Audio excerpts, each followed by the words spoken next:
Welcome to the Football Show on PLZ Soccer's YouTube channel. I'm Peter Martin, Alan Ruff, Alison McConnell and Tam McManus here with me in the studio. Great to have your company. If you want to join the football family, hit the subscribe button on our YouTube channel. And thank you very much to everyone over the course of the season who've been downloading the podcast as well and listening to it at your leisure. As far as the breaking football news, we've been delivering it right across our website, and you can also download the app and get all the breaking news at your fingertips as well on your phone. So lots to talk about. Celtic win the Premier Sports Cup. Hearts remain rock bottom of the league. United very late to defeat Manchester City. And flares and flare-ups tarnish the cup final in Glasgow city centre. We'll talk about that as well, but we try to stick to as much of the football as we possibly can and ask you for your opinion, because the Premier Sports Cup final was decided in a penalty shootout. What a game it was. Alison, myself and Blair were there. Ruffy, if you were a neutral watching that game, it had everything. It was a fantastic game of football. You know, everything you would want in a cup final. Both teams trying to win the game. Both teams attacking. Lots of good goals, good and bad. But at the end of the day, the spectacle, I think both sets of fans at the stadium deserve credit as well. They made it a good atmosphere as well. And the way the goals were going in, it was just thrilling to watch for a neutral. You love the 50-50 as well, don't you, Ruffy? Yeah, I do. I think it was very good. Obviously, you take the pyrotechnics, it's okay. But the way the goals were going in, and one end of the stadium was celebrating, and then within 2 minutes the other end of the stadium was celebrating. And the penalties, every time a penalty went in, you know, you could see the highs and the lows and everything. It was just great viewing. Yeah, absolutely. Over and above that, it went to the penalty kicks. It had the excitement of that. We're going to dissect each element of it. What was your overview of it, Tam? Just echo what Ruffy said, really. I just thought it was a real great spectacle for Scottish football. I think the whole weekend in terms of the league as well, you know, a lot of goals in the final just continued that. I thought that Celtic were probably below their best. I thought Rangers maybe played above themselves, which made it a closer game. And I think Rangers will be kicking themselves, Peter. I think that they had opportunities. We'll obviously talk about the penalty kick that they never got either. So, yeah, I thought it was a great game, great spectacle, great advert for Scottish football. Goes all the way to penalty kicks, and unfortunately, you know, Ridmal misses a penalty, and then they lose a penalty shootout. But for me, it was a cracking game. Yeah, and of course, over the course of it, Alison, you especially are one of those, like many people in the press box, when there's a goal that alters it late on, it changes your whole mindset, doesn't it? Yeah, absolutely. I thought when Nicholas Kuhn had scored for Celtic that would probably be it. I thought Celtic would have enough to go and see the game out, but almost straight from kick-off, Rangers were straight back into it. A bit of poor defending from Celtic, like Tierney whipped the cross in before the ball ends up in the back of the net. But yeah, I think I thought Celtic were fairly poor at points in the game. I think defensively the constant playing out across the back line invited trouble at points for them. But in terms of just the drama and the entertainment, I think you can point fingers and dissect the game and maybe a poor quality game, but in terms of drama, I think it offered much to enjoy. Yeah, absolutely. So let's get your thoughts on it as well. What did you make of it all? Give us your opinion rather than some glorified statements about dominance in the city.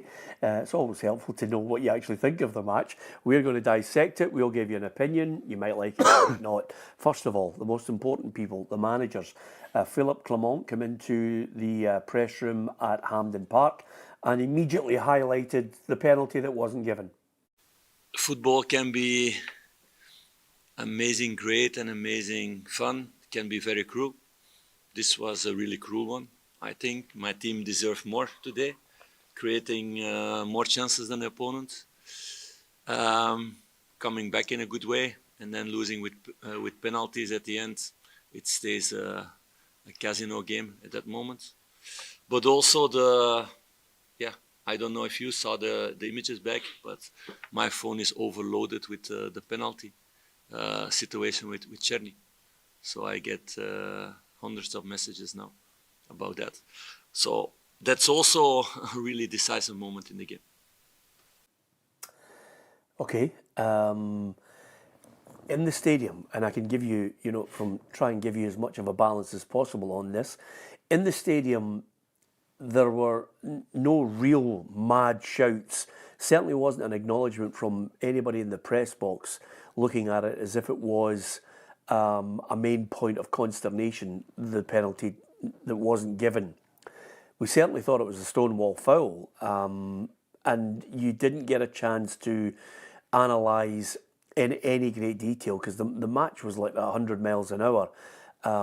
Whether that should have been one of those situations where Alan Muir should have referred John Beaton to the monitor. Clearly John Beaton offered the yellow card, gave the foul, and that was that. As the manager pointed out there, from the pictures that he was shown and when everybody looked back at it, I thought it was a penalty. What about you? At the first time I saw it, I don't think the referee could have decided whether it was in the box or not. You're right, I thought VAR should have looked at it, at least. I personally didn't know the rule in that if your foot is on the line, it's a penalty. Yes. And if that is the rule, it's a penalty, because his foot is on the line when his jersey gets tugged. So for me, if that's the way the rule stands, it's a Stonewall penalty for me. Ali? I'd agree, yeah. I agree with all of it. First viewing, watching it live, I thought it was just outside. We had a fairly good view of it. I mean, there's no doubt, unambiguous foul. You see the tug on the shirt, yanks him back. I didn't think it was a penalty at the time, having seen the images back. I think it is. Yeah. Tam? Yep, I think that's one they've missed, and that's why VAR was brought in for those kind of decisions in big games. And we all knew it was a foul. It's a clear tug of the jersey, and the referees obviously thought it was outside the box. But VAR having a look at that again, I'm stunned that they never get called over at the monitor. If he gets called over at the monitor, he's given a penalty kick, and I think it was 3 each at the time. And and getting into the last bits of the game, it's a huge moment in the game. Also the 4v1 situation that Rangers had. I think it was Igamani took the wrong option. Mm-hmm. I think at 1-0, I think that was maybe 54 minutes into the game, 1-0 to Rangers. Mm-hmm. If he reverses that into Czerny, it's probably 2-0. He takes the wrong option, plays it wide, and then Carter Vickers does well to cut it off. But that's another great opportunity for Rangers. So that's what I'm saying. I think they'll be sick about the result, because I think they've played well. They've had opportunities to go two goals ahead and the penalty at the end. Yeah. I think that Rangers and the supporters will be sick, because it's probably a game they'll look at and thought they could have won. Yeah, I mean, I'm going to read out some of the messages because, Bobby Madden and Des Roach have said it was a penalty that should have been awarded. Alan Muir should have referred John Beaton to the side television to have a look at it, the side monitor, but he didn't. And a lot of people have their own view on it. Des says the foul was outside the box. That's when the referee blew his whistle. Over and above that, the foul occurred outside the box, says Peg. That's actually one of the only issues. I just wonder if he had blown, because there seemed to be a foul before he actually pulled his shirt. He could have been done for the foul. So if the whistle had already gone when he blew for the foul, that might be why he wasn't referred to. Well, Alex O'Donnell says the foul was before the jersey tug. I think the foul was before the jersey tug. I think another part of that rule is if it's a continuation of the fall and the fall ends up in the box, touches the line, it's a penalty. But I think if he's blown his whistle. Well, that's why he should have referred it to VAR. Yeah, I think that's the key issue here as well, is when you have a decision which is so close to call on that, I think the VAR was where the main responsibility lies here, where Alan Muir has to then take the initiative and help the referee. That's what it's all about. Yeah, because you're right, it was 100 mile an hour, the game. There was so much going on within the game. Very difficult for a referee to see if that's on the line or not on the line, and that's why VAR's there. If he's blew the whistle before the pull of the jersey, then I don't see why it would go to VAR if he's gave the foul initially before that. Do you know what I mean? It can't go to VAR then if it's not for the shirt pull, if it's before that. We don't know that. They might come out and say that in the coming days, because there's going to be a big kick up about it. I do think he was fouled in the build up to before he pulls the jersey. I think there is a foul. Yeah. Listen, the upshot of it all is we could debate everything. That incident alone could take up an entire programme, and we would never resolve it, because one person says one thing, one says another. I think the general consensus is when you're a referee and you've got such a contentious decision like that, if it was as contentious as we are discussing, it certainly wasn't that way with VAR, because Alan Muir would have referred him to the monitor to have a look at it. He didn't. Major mistake. It's gone. Rangers rue that situation. Over and above that, though, there's a couple of things I want to talk about before we hear from Brendan Rodgers and James Tavernier and Callum McGregor as well.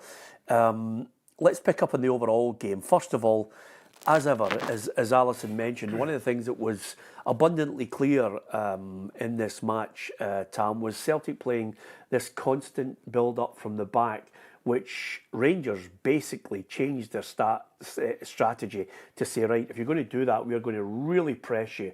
Taylor suddenly makes a mistake, Rangers are in, and then Barami gets the first goal. Yeah, they invited pressure, Peter. That's the way Celtic play, that's the way they want to play. They want to play out from the back. The goalkeeper's a huge part of that as well, but I thought Rangers got their tactics spot on. I thought they went and pressed. They waited till it went to maybe Taylor or Trusty.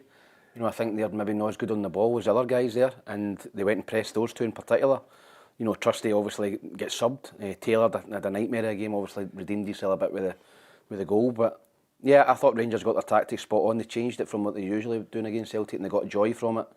And yeah, it was Celtic trying to play out from the back, Rangers pressing them, nicking it, and that's how they get the goal, Peter, and that's how they get the 4v1, which they should have capitalised on as well. Well, I mean, if you're looking for half a second and looked up, he would have seen there was two options on his left rather than one that was going wide on his right, you know, and but we're all saying, yeah, there's a chances and that, but who knows, they stick the ball in the back of the net, you know, nobody knows if that was going to be a goal, you know, but it was an opportunity, I think I would put it that way, but you have to give credit to Cameron Vickers for stopping the ball coming across the goal. Yeah. Obviously, we try and read out as many of your points of view on this as possible. 4-on-1, what's your thoughts on that? It was a real chance for Rangers to get a real stranglehold in the game. Gavin Quinn, you really need to listen to what's said. I'm not quite sure if you can hear at the moment because you must have music playing in the background. PLZ panel disagreeing with 90% of the refs who are on Twitter. Nobody's disagreeing with the referees, Gavin. If you open your ears, I thought it was a penalty. Everybody here says they thought it was a penalty. We're offering you reasons as to why they didn't go to VAR. It's as simple as that. You really have to listen without trying to have a preconceived idea of what people are saying on the programme. We can only read out as many of the messages and opinions as possible. They didn't get the penalty. Incidentally, Gavin, just in case you're still watching the game on a replay at the moment, it's really about, you know, what the referee decides and what he was getting in his ear from the VAR. I'd love to hear that as well, Ruff. I think it's an ideal opportunity for Willie Collum to come out and clear this up, whatever way, you know, to take the pressure off the VAR guy and the referee. That's what he's there for. That's what he said. He was going to go into this job. He was going to be clarity. Okay, he was saying he was going to do it at the end of the month, but on this particular occasion, it'd be great if he came out and told us all the way the rules are stand, because obviously Alison's got a view on, you know, what it thinks. Tam thinks it was blowing the whistle before it. Yeah. Come out and tell everybody. Yeah.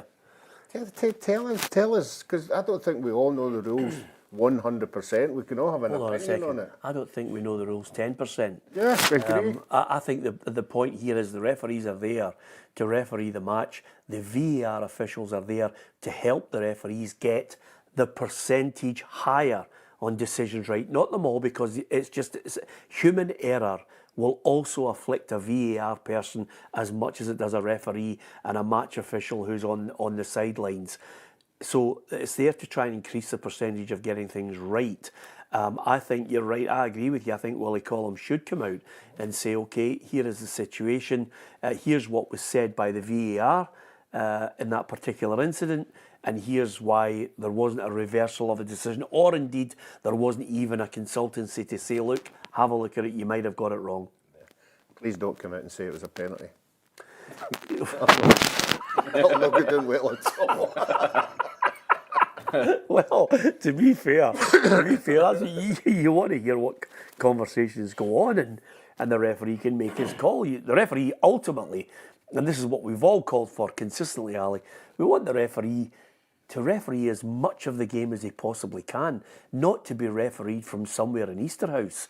No, I agree, and I actually thought that John Beaton handled the game fairly well. I thought he got most decisions right. I do think, I wonder what the consensus or what the explanation will be, because what we've seen at the end of every month is an explanation for VAR and an explanation for certain decisions and what things have got wrong. I do wonder if the explanation will be that there was a foul that preceded the shirt pull, Is that not which what would happened in the game at Parkhead? The one with the handball? Alistair Johnson, the handball. Ruffy, could you come over 1 second by me, because obviously we've been with you for 12 years on the programme and you haven't a Scooby how to work your microphone, and Ryan, who clearly is having a word with us, says just fix Ruffy's mic before my ears fall off. You're doing his head in. Ruffy, all right, Bill? That's Ruffy fixed now. And Ruffy's obviously, as you can see, everybody's got to wear a Christmas jersey. Ruffy's got lights on his, which we've connected now to Ryan's house. And if Ryan gets pissed off anymore with Ruffy, he'll just increase the voltage and Ruffy will eventually start moving quicker and Don't talking spill your quicker. water. Yeah, he'll probably get to the point quicker as well, Ryan, if it's any consolation. Listen, if you're going to talk about a mistake like Taylor's, Raskin's header, and suddenly the last man you want closing down Balogun is Maeda, and boy did he finish well. Yeah, I thought he played well, Maeda. I thought he was a constant threat. He showed great composure in that situation. Usually, when he takes a great first touch, you think he's going to blast this over the bar. Controlled finish, hits it hard and low by the goalkeeper. Great finish. Obviously a mistake from a Rangers point of view. And then from that, you're thinking that Celtic will go on and win the game. And then Rangers' third goal, I don't know, Ruffy's obviously an ex-goalkeeper for me. I think that Schmeichel can come for that. I think it's in there a long time. I think if he comes out and shouts keeper's ball, I'm not sure Danilo puts his head in there. I'm not, strikers, goalkeepers shouting keeper's ball, come flying out their goal. Strikers tend to shirk it a wee bit. And I thought he headers it 3-4 yards out, Ruffy. I don't know if you agree with that, but I thought Schmeichel. Yeah, when I saw it initially, obviously I was looking at Calvin Vickers and Ralston, wasn't it? I think Ralston's behind them. I thought the two of them just were all over the place. Obviously it's late on in the game, but certainly Tierney's his cross was high enough. It wasn't like fired in; it was high enough. So I'm sure Schmeichel will look at it himself, and he'll judge it that he could have came and took it, because it was there to be taken, and what a relief that'd have been if you seen the goalkeeper coming out and just picking that one out of the air. But at the end of the day, it didn't matter at the time. Yeah, absolutely. What you will find, Alison, is if Tam hasn't got a lot to say on the point that we're discussing, he moves it on to the other three goals that suit him, and then we don't bother talking about them. So we'll just forget Diamandi's equaliser because Tam wants to talk about the equaliser beyond that. Is there a chance you could stop reading the bloody notes and just stick to what That much right in there, by the way. Yeah, absolutely. So anyway, listen, I think the general consensus is that most people thought Kuhn had scored the winning goal for the cup final, but Rangers, to their credit, I thought time and time again just kept coming back. I mean, even when Kuhn scored that goal, I thought to myself, he's celebrating, he's scored the cup winner.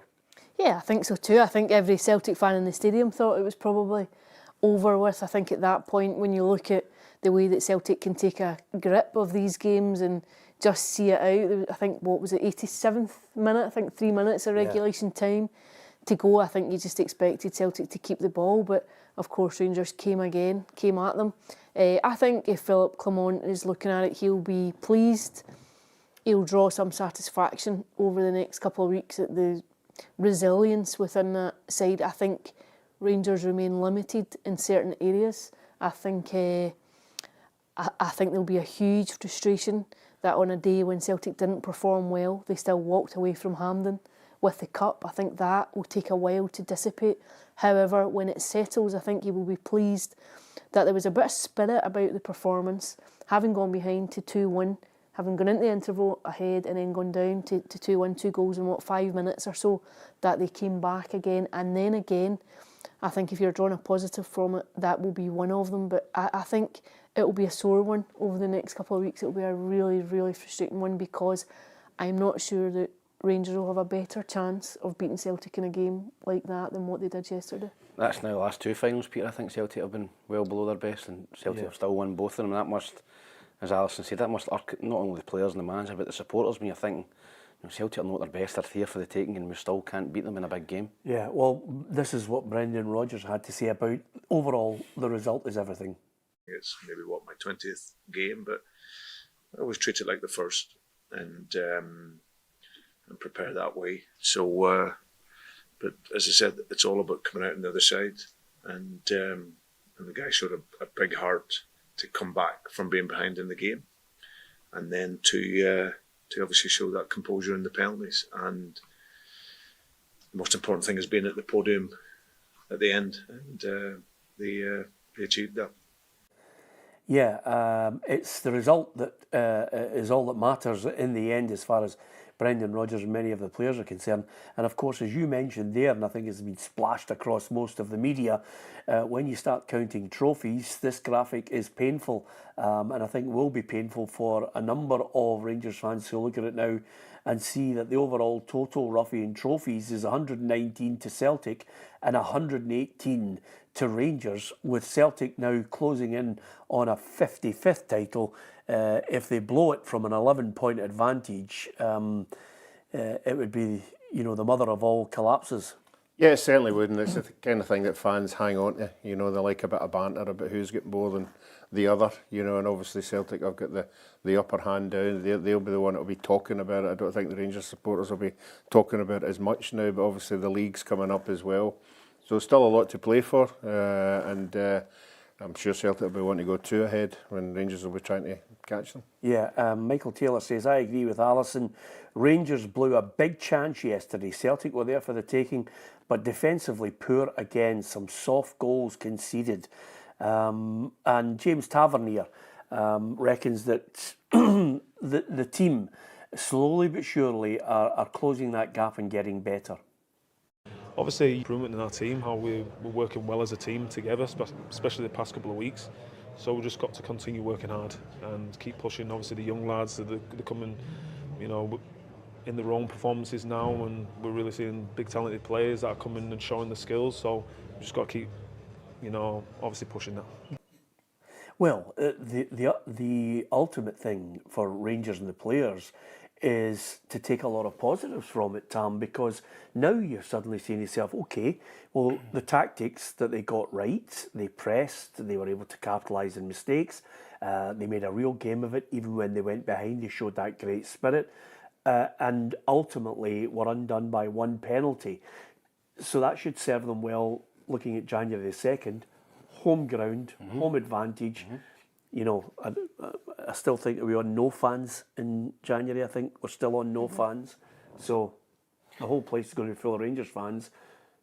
Yeah, listen, I think if you're a Rangers supporter, you're certainly in a far more positive frame of mind than you were a month ago. I think a month ago Rangers were a shambles. They looked as if Celtic could, we're talking about winning the next 10 titles and winning everything, and Rangers struggling to finish second, and it's just totally turned on its head, Peter, in the last 3 or 4 weeks.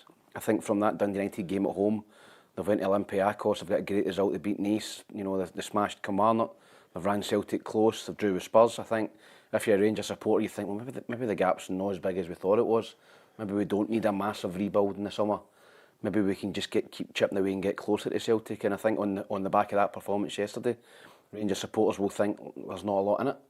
And they've got to take that forward. They've got to take the confidence from the Spurs game and that game yesterday to go and try and win every game from now until the 2nd of January, beat Celtic, and then see where that takes them, and get themselves back into second place and go and get after Celtic again. But yeah, I think if you're a Rangers supporter, you're obviously gutted about the result, gutted about not winning the cup, but I think there's shoots of recovery there that weren't there maybe 4 or 5 weeks ago. Yeah. Now, can I just draw your attention to a couple of points that I want to get your thoughts on, still with regards to the game itself, and that's quite simply penalty kicks, Ruffy. I would still shake my head. What are you shaking your head at? I'm shaking my head at, I know Tavernier is a penalty kick taker, but your first 3 people that are taking penalty kicks for your 2 full-backs and a goalkeeper. When you've got proven outfield players out there, strikers on the park, standing there, for me, they should be the ones that are taking penalties, no a full-back and a goalkeeper. I agree with you. Ali, for Dessers not to step up before Yilmaz, I think a lot of Rangers fans are well peeved with that. Yeah, I think so too. I think you give it to your strikers. I was amazed when Butland stood up, and the fact that he scores means that it dips under the radar a bit, but I think it's a very, very poor reflection on the squad and people maybe not putting their hands up to take one. Yeah, I think I was as stunned as everyone else, Peter, when I seen Jack Butland coming up to take a penalty kick. I think Joe Hart done it a couple of seasons ago, was it in one of the games? It was the Scottish Cup final, but I think that was that the 6th penalty against Aberdeen? Yeah, in the maybe semi-final? I remember him coming up and taking one, which I thought was strange at the time. If it was a 6th, I maybe understand it, but for him to come up and take one of your first 5 penalties, your goalkeeper, and you've got a striker there. Yeah. I think it shows a real lack of bottle for Cyriel Dessers. That's all it is, Peter. I remember being in that situation myself at Hampden, and I think the first 4 or 5 guys were all forwards. Myself, Gary against Rangers, Gary O'Connor took one, Stephen Dobie took one, Derek we all put our hands up first because I think that's what you do as a forward. You think to yourself, it's an opportunity to go and score. You've obviously had more practice in defenders and particularly goalkeepers. So I was stunned at that, and I can understand a lot of Rangers supporters being really disappointed in Cyriel Dessers. And fair play to James Tavernier as well. He's took a lot of stick. He showed the bottle, he got up and take the first one, stuck it in the net. You've got to give him credit for that. But I think when you're a striker and you're letting a goalkeeper, I'd be embarrassed, to be honest. I'd be embarrassed in a penalty shootout as a striker and I've seen a goalkeeper going up and taking it before me. Sorry. Yeah, absolutely. I mean, I just think, if you're a striker and you're there to score goals, I think he should have been up there to step up and put the pressure on. If you have to go to 6, 7 and 8, then albeit you start to look for confident people. There are some people who just don't fancy penalty kicks, but I don't think that. I don't know how your mindset as a player can, as a striker can be, I score goals for a living, I don't want to take it from 12 yards, free hit at the goalkeeper, come on. Yeah, they'll probably say it was pre-decided. These games sometimes go into penalty kicks, so they'll say they've had practice during the day, the training beforehand, and they'll come out and say, well, they were the first 5 designated takers. No, yeah, but prior to the cup final, Philip Clement had said that Rangers had regularly over the season practice penalty kicks, and they have a competition where, obviously when they get to January, somebody has to pay a forfeit or something if they're not. I wouldn't like to think it went to penalty kicks and then he started going, right, who wants to take one? I think going into a final, you should know your 5. If it goes to penalty kicks, okay, somebody might be having a bad game, or get substituted or something like that. And all that, Peter. I think it's quite common to wait until I don't know how the goalkeeper jumped up that many places to get the third kick, wasn't it? Third. Yeah. He took it well, with it. Yeah. But in the end, a fine line where it was Celtic who prevailed, and over and above that, the captain, Callum McGregor, highlighted not only the penalty shootout, but the mentality from the Celtic players. They always get the job done. I think cup finals are always tight, and you look back through the years, there's not many that we've won and been comfortable really. They're always tight, they're always edgy, and especially when you play Rangers, they're a good side as well. They brought a lot to the game, a lot of quality as well, and it was a good cup game. So you got to do a lot right, you got to fight, and the difficult moments you need to change the momentum of the game, and we did that really well at the start of the second half. So we can be really proud of ourselves. In a difficult moment, we produced the moments that we needed. Yeah, and that seems to be the story of Celtic in these big games. How to reverse that is the conundrum that Rangers face. How do you think they can reverse it? A lot of fans on here talking about players being sold, time's up, possibly Dessers. Will James Tavernier be a Rangers player in the summer? Are there players that just need to go out the door? Are there players that you need to show faith in from a Rangers perspective that you can build a team around? What happens next for Rangers? The CEO, Patrick Stewart, and the new chairman, Fraser Thornton, are at Ibrox today. They've got a big job in their hands, Alison, sitting down, possibly reflecting with the manager, looking at the other board members and saying, OK, here's a strategy moving forward. It's an interesting one, isn't it? When it was announced what dates they would be starting, the consensus was that if Rangers hadn't won the cup final, then the first act might have been to sack the manager. I don't think that will happen. I think there has been a shift in recent weeks. I think you've seen a bit of evidence that it's a team that's a bit more cohesive than what it was earlier in the campaign. But I think it's a welcome move towards stability. I think it's welcome to have figures in place who can now identify the direction that the club is going to move in.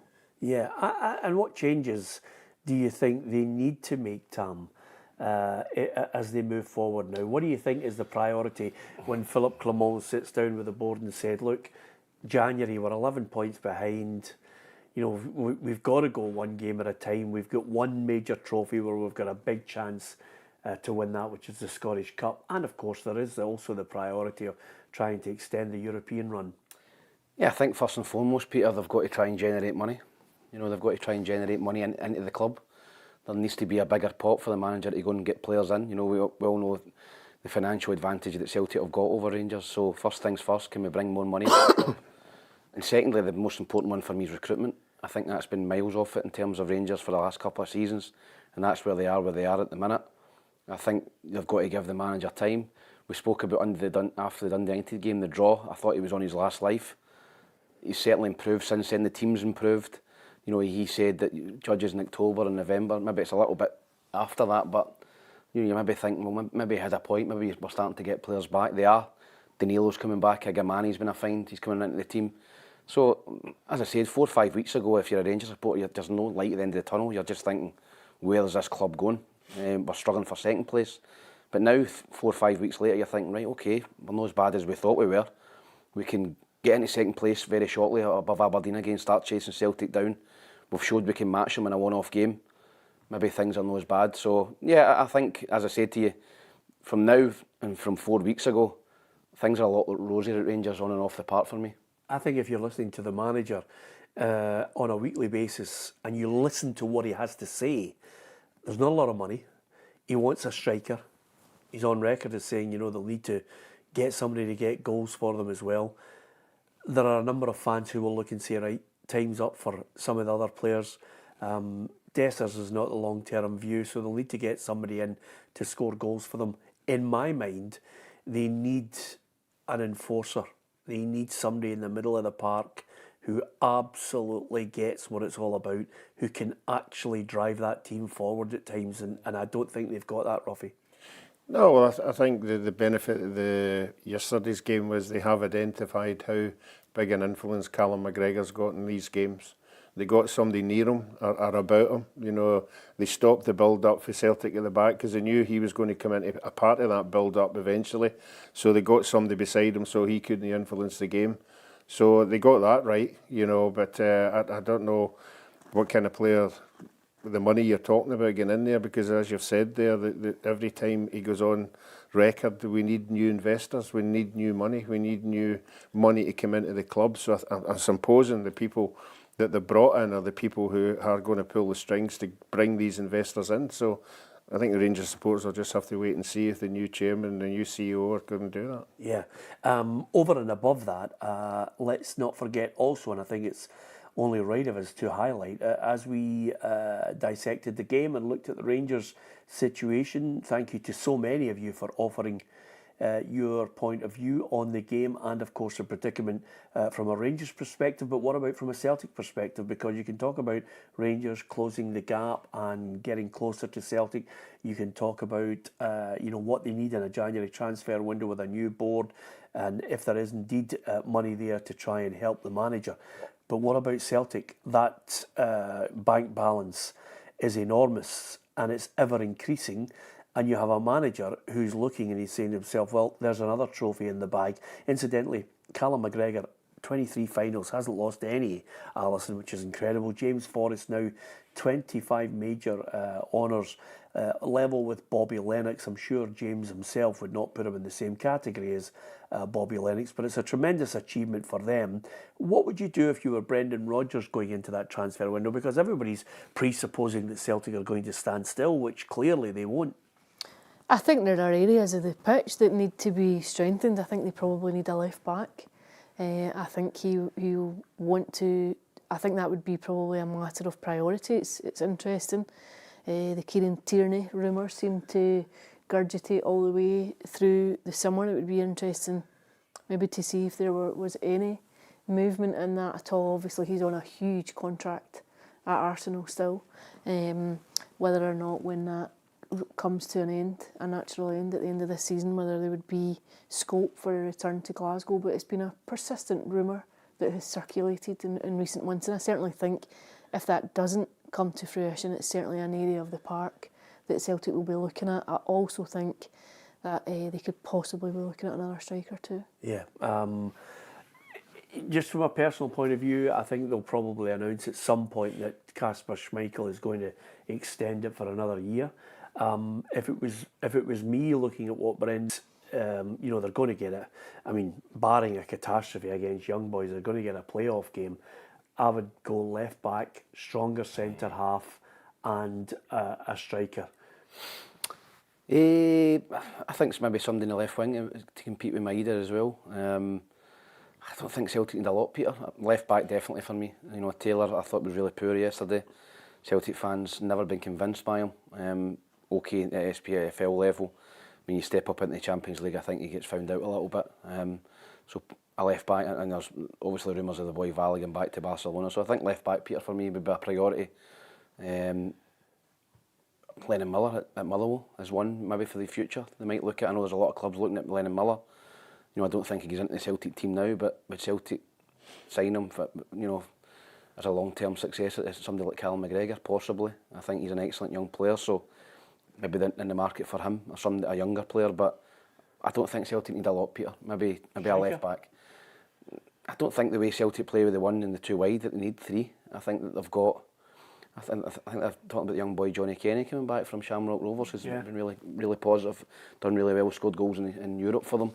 Maybe they'll give him an opportunity, Peter, to come in. But the way Celtic play with the one striker, I think with Eider, and unless one of them gets injured, I think with Eider and Kyogo, you've got both bases covered. You've got a big target man who can hold the ball up, or if a team's playing a high line, you play Kyogo. So I think the boy Kenny will get a wee opportunity. But left back for me, probably the only one glaring for me for Celtic in January. Ruffy? Well, if you beat Rangers, a Rangers draw, and you get into the knockout stages of the Europa, I don't think you need to. I don't think you would want to spend any more money. Maybe on a young player coming in, because if Rangers don't beat Celtic on the 2nd of January, then for me that's it done. So why would you go out and spend 10 million, 12 million on players when you don't need to? The great thing about that point, Ruffy, is if you keep this up, you could end up in the Celtic board. I mean, that's absolutely fantastic. God, I've heard that at 5 AGMs. Yeah, well, that's the way. Ruffy's biscuit tin. That's the way. That's the way you think. That. I forgot you were on that board. Remember the yo-yo years. Ruffy on the I board. think that's the way you think. If you go 14 points clear in the league, and you're in a playoff, everything's rosy, more money's coming in, and the automatic choice is if you're getting a wee shareholder sort of a bonus, why would you spend it? Yeah. I think the manager will be keen to strengthen. That's exactly the way a lot of people will look at it. But the last point, Ali, and I want to get your thoughts on this, and this is sadly the part that really annoys a lot of people. I've said my piece on it, and I'll never stop saying my piece on it. When you legitimise and you engage and you place importance on a group of supporters who suddenly start to think that they are indispensable, you get a situation where people are going shopping for Christmas on a Saturday, and you have Union Bears at one end, you have the Green Brigade at the other, you have carnage in the city, you have flares consistently at the start of the game. Nobody gave a flying hoot what the statement was from the SPFL. The flares were there. I don't know when. I don't know if the police will announce in the next couple of days that they've tracked down A, B, and C, and they're being arrested and charged, and there's banning orders. But they are a law unto themselves now. Yeah, I think there's 2 points there. I think the first one, the violence that you saw in Glasgow city centre, is vile. I think it's reprehensible. I think it's disgusting for people just in doing a bit of Christmas shopping or in for a drink or whatever. It's the last thing you need. It's a game of football. I think if you take yourself onto a street to go fighting with people over a game of football, then you've missed the point completely about what it is and what it should represent. I don't think there is any excuse for it whatsoever. I think it's utterly abhorrent. The second point about the flares is it's not going to go away until you actually have some kind of strict liability where clubs are going to be fined if their supporters are using them. It's not going to go away. It's ineffective to come out and say, But they do get fined "Please in Europe, desist." Ali. You get fined in Europe, it doesn't stop it in Europe either. The only way that there is ever a cessation of it is when there was a threat to remove tickets and access to away games. It has to go beyond platitudes and words where it's almost an empty threat. You're appealing to people who are hell-bent on taking them in. Now, there's a big argument or discussion to be had about whether or not can they be accommodated? Do they add anything to the atmosphere? Is there a generation now for whom this is a part of the theatre, a part of the entertainment? Do they bring something to the game as a spectacle? If the answer is no, that they're not safe, that they don't want to come in, then it has to go beyond, please don't do this. There has to be much firmer action then to back it up. Yeah, I mean, I remember commentating in a game roughly 20 years ago. It was Red Star Belgrade against Rangers. And the tour operator who had the tour guide who was taking us around the stadium and everything, and then eventually brought the press in to the press area. There was 20,000 Red Star Belgrade fans there. They were all, most of them in this corner on the left, were all ultras. And I said to him, he said the ultras come in, they decide where they sit. If anybody comes in and sits in a seat that's an ultra seat, they get their head kicked in. And he said also that the ultras are not dictated to by the police. They decide when they leave the stadium.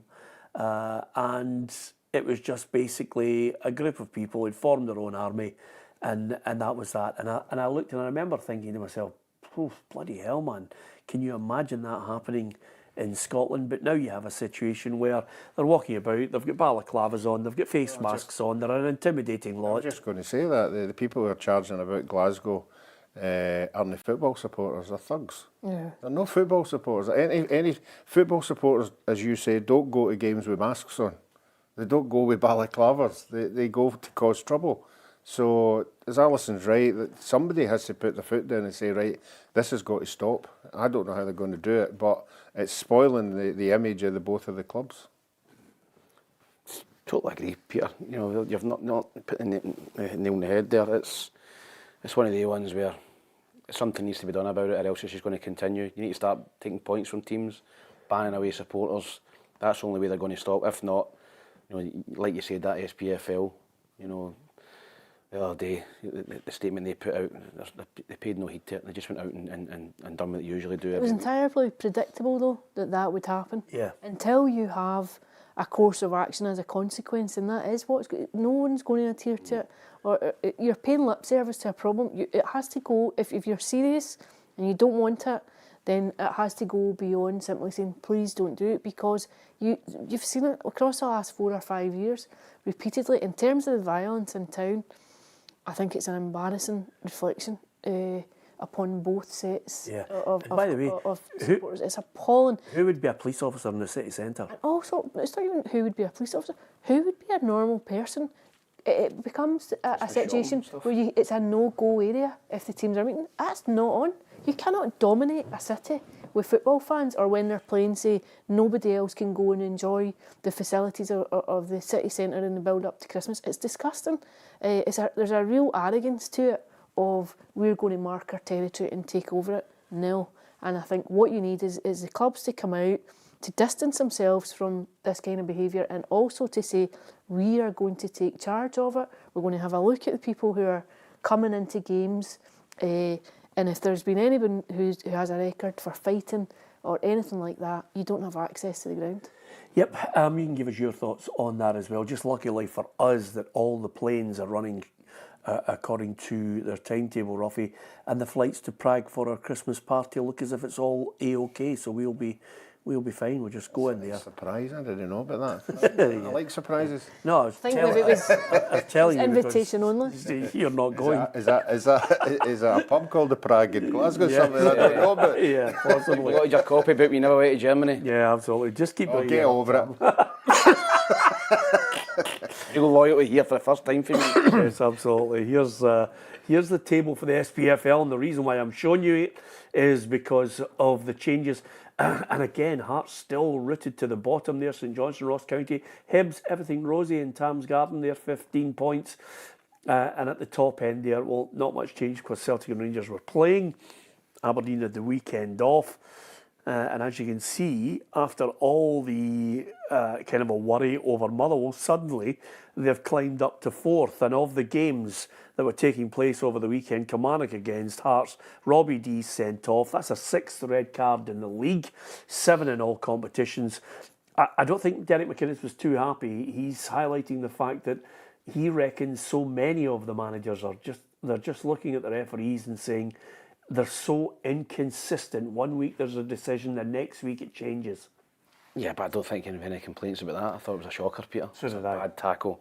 I think he's kind of deflecting there. I think he's got to come out and say, listen, it was a red card.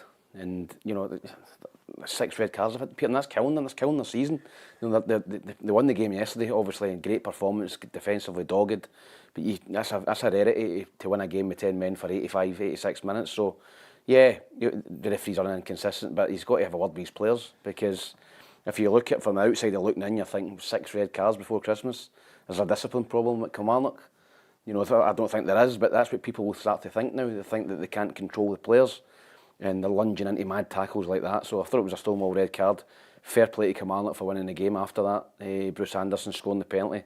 Hearts were atrocious, really, really poor. And I think if you're a Jambo then now, you're a Hearts fan, you're pretty worried. Coming up for Christmas, you're still bottom of the league. I don't think that Neil Critchley's had a real bounce at the team. They're so heavily reliant still on Lawrence Shankland. If he doesn't score, nobody does. And a really, really worrying time to be a Hearts fan. Well, to be fair, I'm just looking at your face when he said that. I'll offer a note of balance on that, and quite simply. Well, let's hear what Neil Critchley has to say first of all. Didn't produce nowhere near enough quality, intelligence. Our decision making was woeful. It's like we forgot where the goal was. And I can assure you the message was we need to ask questions of the defence. They're going to put men behind the ball, defend low. And when you defend low, there's not a lot of space behind. There's not a lot of space. They give you the space in front, and we just played in front of them. We played into their hands. In my day, saying that. Yeah, what's that, Ruffy? What are you going I to say? can't remember in my day the manager saying I want us to defend low today. Yeah. I don't Yeah, know where this jargon's coming from. Well, I'll give you the jargon. He basically said, I can't believe how rank rotten our players were. And the truth of the matter is, quite simply, that he needs a clear out. It doesn't matter what way you look at it. He's in there. He's had to work with what he's got, Alison, and he needs a clear out. And if this blueprint from Jamestown Analytics, and Tony Bloom is something that is going to transform them, they better hope they get a good kick in January or they'll be in the Championship. I think it's becoming really alarming for them where they are at this point in the campaign. I think to be this deep into the season and not to have got out of it, to have changed manager, to still be mired in the same position that they are, I think they look like a very fragile team. I think they look shorn of any kind of confidence. And I think, of course, scoring goals has been a massive headache for them. You take Lawrence Shankland's goals that he scored last season out of that team, and it changes the complexion entirely. So I suspect in January that will be an issue. I think it's something that they'll be looking at.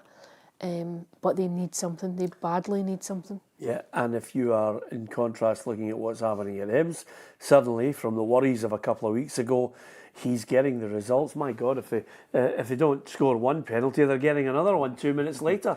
Yeah, I watched the game, Peter. First half, they were hopeless. Ross County were by far the better team.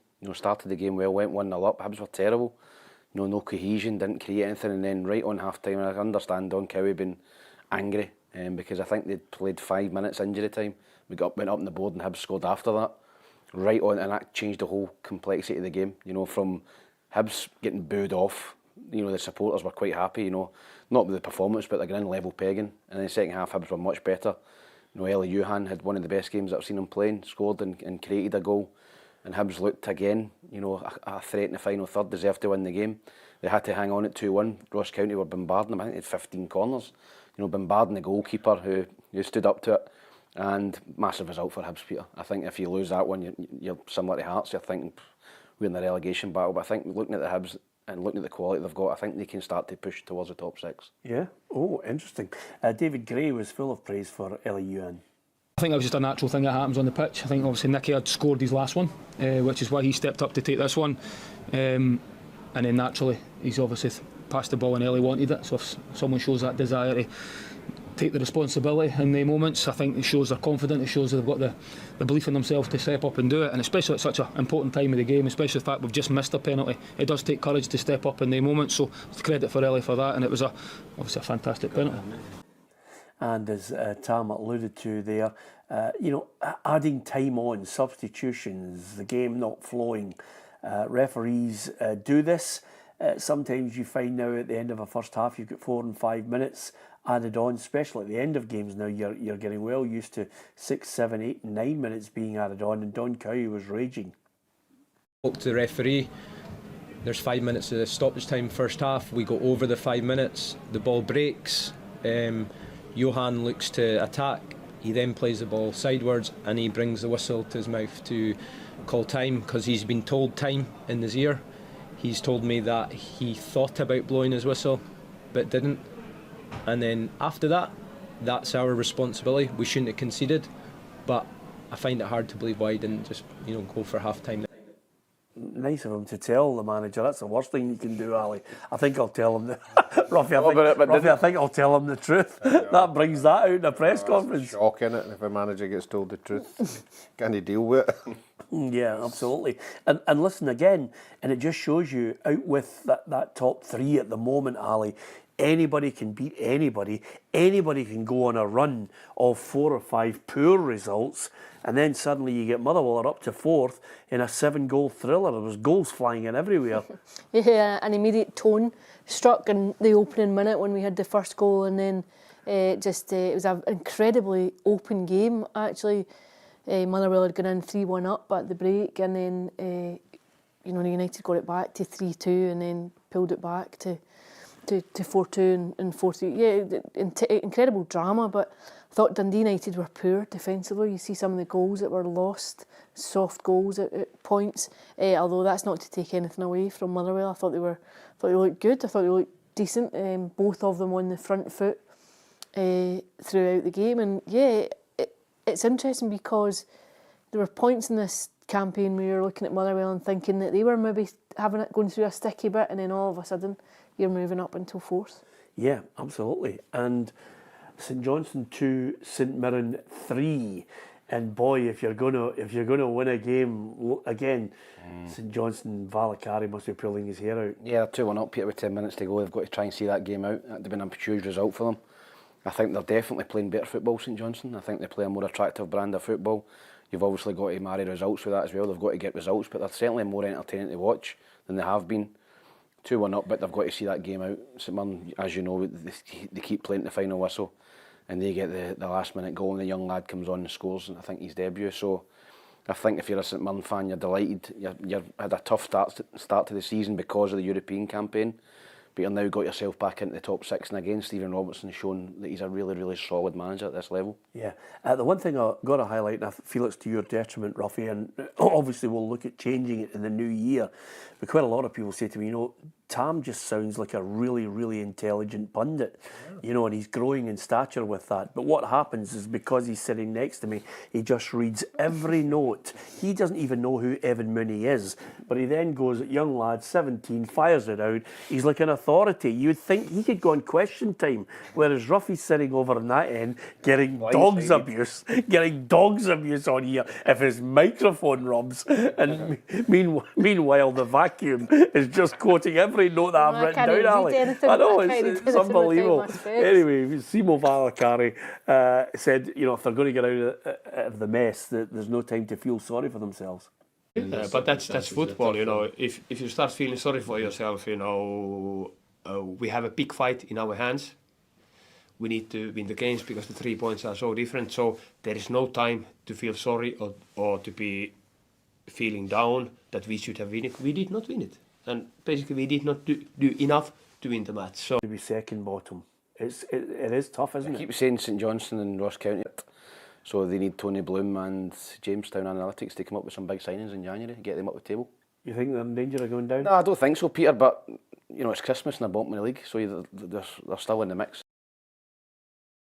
It's the English Premier League, because the results there, one that screams out, apart from obviously, I mean, some of the draws that you would not believe, that suddenly this title race is not done and dusted. But one thing you can say is that Manchester City have just collapsed. It is They wouldn't finish in the top four, Peter. It's absolutely incredible. And to lose a game in the last couple of minutes, I mean, it just beggars belief. Yeah, it came from nowhere. I think they controlled the game for the vast majority of it, and then, you know, bang bang, 2 goals, quick goals at the end. Man United get the win. But I think for your beloved Liverpool, I think Chelsea are in danger this year. Yeah, I think they're going well. They're obviously in Europe, but a lot of their players are leaving in the squad. I think they'll win that with their B team. So I think Chelsea are the big danger to Liverpool. Yeah, and of course Pep is going through a lot of soul searching. This is what he had to say after that defeat. The boss, I'm the manager, and I'm not good enough. It's as simple as that. I have to find a way to talk to them, to the training to them, to the way you have to play, the way I have to press, the way I have to build up. And I'm not good enough. I'm not doing well. That is the truth. Because they said it's always the same problem. It's been fixed. You know, I say, no, it's that player. It's fixed, no play. But it's not that. Mateos, the incredible effort he played in the left back, he played really, really, really, really good, with or without. But, you know, it's happened, it's football, and move forward. Well, there's a bit of honesty. He's not good enough. Yeah, I think he looks as though he's struggling a wee bit. I think he looks exasperated, as though he just doesn't have the answers, and then there's a bit of self-doubt creeping in. Yeah. If Pep Guardiola's doubting himself, then it kind of makes you... Maybe need to spend another 300 million in Yeah, January. this is a good point, actually. Well done, Tam. But it's just, to hear an interview, to hear it as candid as that, is very unusual. Absolutely. Listen, he's got a job to do. And some of the substitutes that he's got to pick from, Ruffy, you know, those players are the cream of Europe. He just can't get the right mix. I've got no sympathy for him. No, I know. I mean, it started off with Rodri. De Bruyne is now talking about going to play in America. And it's a jigsaw. It's beginning to fall to bits. Yeah, absolutely. And that's quite good for me, isn't it? Yeah, absolutely. Fantastic analogy there, Ruffy. And the other point I was just about to make to you, it just shows you, you know, Amorim at Manchester United's got a job to do, and suddenly they're talking about Rashford being put up for sale in January. Garnacho was left out of the side as well. He's a clear out, Peter. Yeah. I think he's doing the right thing. I think you go in, you stamp your authority on it straight away. You take a couple of big hitters, and Rashford's a big hitter there. I think Garnacho wasn't in the squad either. You go, right, you turn on the squad, so nobody's safe, and I think that's a good thing. Plus the result went for him, which is even better. So yeah, I think Rashford, for me, I think he's a talented player, but I think he needs a fresh start somewhere else as well. Yeah, I'll tell you what would be great. Christmas Day, one of us chapping your door and saying, "Here's £1,000." Well, here's the details of it. This Christmas, PLZ Soccer are giving away a cash bumper prize of £1,000 to one lucky winner on Christmas Day. Over the 12 days of Christmas, we'll be asking a simple question about each of the top flight teams. To be in the hat with a chance of winning, all you have to do is comment your answer, tag 3 friends, and make sure you're following PLZ Soccer. Good luck. Today's question is, in 2006, which Russian club did Gary O'Connell leave Hibs to join? He's a natural, that boy, isn't he? I mean, that was really, I mean, if you close your eyes, that was Pacino in Godfather 2, was it not? That was Mel at Pinocchio, was that Wooden? I know the answer to that, my big pal. Yeah, absolutely. And by the way, you watch, Alison, if it's somebody who is an expat who's living in the Bahamas, Ruffy is quite happy to say, I'll make the journey out there to chap his door for £1,000. It's a period than realising the lucky as others. But we do absolutely supporting us and downloading the podcast as well. Right across all of our social media, Alison and all the journalists work really hard to try and bring you as much information as they possibly can. We make unique video content. Women's Football Show on Wednesday. You'll hear from the best of the journos. We'll have the best of the football show on Friday as well.